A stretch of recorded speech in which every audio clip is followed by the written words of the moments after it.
دیکھنا اور ہوتا ہے اور اس تفصیل سے چیزوں کو یاد رکھنا یہ اور چیز ہوتی ہے۔ ہمارے منتظمین تشریف فرما ہیں، ان سے اگر پوچھ لیجئے گا تو یہ چیزیں خود خرید کر کے لائے ہوں گے، لیکن انہیں پوچھیے یہ جو فانوس لگے ہوئے ہیں ان فانوسوں کے اندر بلب کتنے لگے ہوئے ہیں تو یہ بھی نہیں بتا سکیں گے۔ تو اس کا کیا مطلب یہ ہے کہ انہوں نے دیکھا نہیں فانوس؟ انسان جب دیکھتا ہے تو وہ اس نظر سے نہیں دیکھتا کہ ان چیزوں کی یوں کلیکشن کرے۔ تو مسجد اقصیٰ کے بارے میں جب حضور علیہ السلام سے پوچھا گیا تو حضور نے کہا ہاں میں نے دیکھی ہے، پوچھو۔ تو جب کوئی کہے کہ آپ نے محمدی مسجد دیکھی ہے تو میں کہوں گا ہاں دیکھی، اب پوچھو کیا پوچھنا ہے۔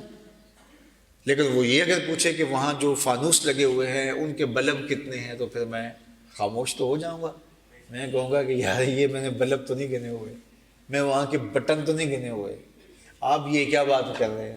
تو دیکھا تو میں نے ہے، حضور نے مسجد اقصیٰ تو دیکھی تو تھی، لیکن یہ باتیں اس طرح سے وہ پوچھنے والی نہیں تھی جو انہوں نے پوچھنا شروع کر دیا۔ اس کے شیاطین کتنے ہیں، اس کے بالے کتنے ہیں، اس کی کھڑکیاں کتنی ہیں۔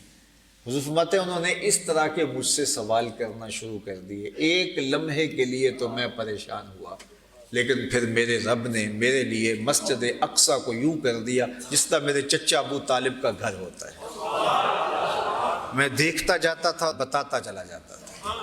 تو اب جب ایک کہا ٹھیک ہے ہمارے کچھ قافلے گئے ہیں مسجد اقصیٰ شام کی جانب، تو وہ تو آپ کو راستے میں ملے ہوں گے تو ان کے بارے میں بتا دیجیے۔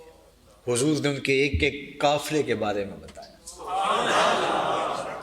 ایک قافلے کے بارے میں بتایا، وہ تو سورج غروب ہونے سے پہلے ہی مکہ المکرمہ کی حدود میں داخل ہو جائے گا، اور دو بورے رنگ کے اونٹ ان کے آگے آگے چل رہے جن پہ دھاری دار بوریاں لدی ہوئی۔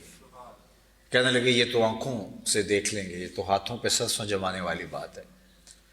اور وہ اس قافلے کا انتظار کرنے لگے، اور جب سورج غروب ہونے کے قریب تھا، ابھی تک آثار قافلہ دکھائی نہیں دیے، اور کافروں کے دل بلیوں اچھل رہے تھے، اور وہ خوش ہو رہے تھے کہ کسی وجہ سے قافلہ لیٹ ہو جائے تو ہمیں تو بہانہ مل جائے گا کہ آپ نے کہا تو اس کے مطابق نہیں ہو سکا، اور ساری زندگی تکذیب کریں گے، کبھی موقع تو انہیں ملا نہیں تھا، تو وہ سمجھے کہ چلو آج کوئی ایسا سبب لگ جائے۔ اب مسلمانوں کو یقین تھا کہ جو حضور نے فرمایا درست کیا، لیکن انہیں لگا کہ ہو سکتا ہے کسی وجہ سے قافلہ لیٹ ہو جائے تو یہ تو ساری زندگی بات نہیں چھوڑیں گے۔ تو کوئی حضور کی پاس دوڑ کے آیا، حضور وہ ابھی تک قافلہ نہیں آیا اور کفار اس طرح کی باتیں کر رہے ہیں۔ تو آقا کریم کے خاطر عطر میں بات آئی تو اللہ نے جبریل کو بھیجا، اور جبریل نے آگے تسلی دی محبوب پریشان ہونے کی ضرورت نہیں، قافلہ وقت پہ پہنچے گا، لیکن کسی وجہ سے لیٹ بھی ہوا تو جب تک قافلہ نہیں آیا سورج نہیں ڈوبنے دیں گے۔ اب سورج اپنی آخری کرنیں لپیٹ رہا تھا کہ کفار نے کہا قد غربت الشمس، وہ دیکھو سورج ڈوب گیا، تو ادھر گرد بھی اڑتی ہوئی دکھائی دی، تو مسلمانوں نے کہا ذرا نظریں اٹھا کے دیکھو قافلہ بھی آ گیا۔ اور جب قافلہ قریب آیا تو جو نشانی میرے حضور علیہ السلام نے بتائی تھی اس کے مطابق پایا گیا۔ تو اب تو نہیں کہہ سکتے کہ وہ بندے کو پہلے بھیج کے کیا ہوا ہے، تو کہنے لگے ھذا من سحر ابن ابی کبشہ، یہ ابو کبشہ کے بیٹے کا جادو ہے جو سر چڑھ کے بول رہا ہے۔ علامہ آلوسی، شکری، بغدادی علیہ رحمہ ان سارے واقعات کو بیان کرنے کے بعد روح المعانی میں کہتے ہیں اگر یہ بات خواب کی تھی تو یہ اتنا کچھ کیوں ہوا؟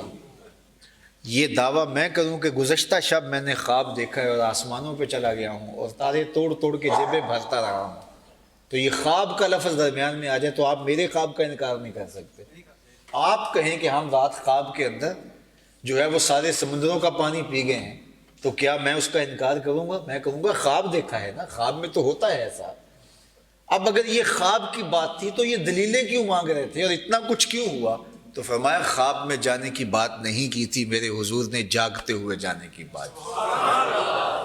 اور قرآن مجید کا اسلوب بتاتا ہے سبحان اللہ ذی اسریٰ بعبدہ، عبد کا لفظ بتاتا ہے چونکہ عبد مرکب ہے جسم و روح کا، تو اس لیے اللہ تعالیٰ نے عبد کا لفظ بتا کر کے یہ ہمیں بتایا کہ جو ہے وہ حضور جسم اور روح کے ساتھ گئے۔ اور حدیث کے اندر تو واضح ہے کہ حضور تشریف لے کر براق کے اوپر سوار ہوئے۔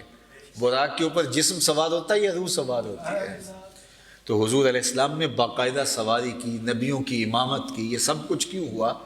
تو حضور عالم بیداری میں گئے تھے اور وہاں تک گئے تھے جہاں کسی کا خیال بھی نہیں پہنچتا.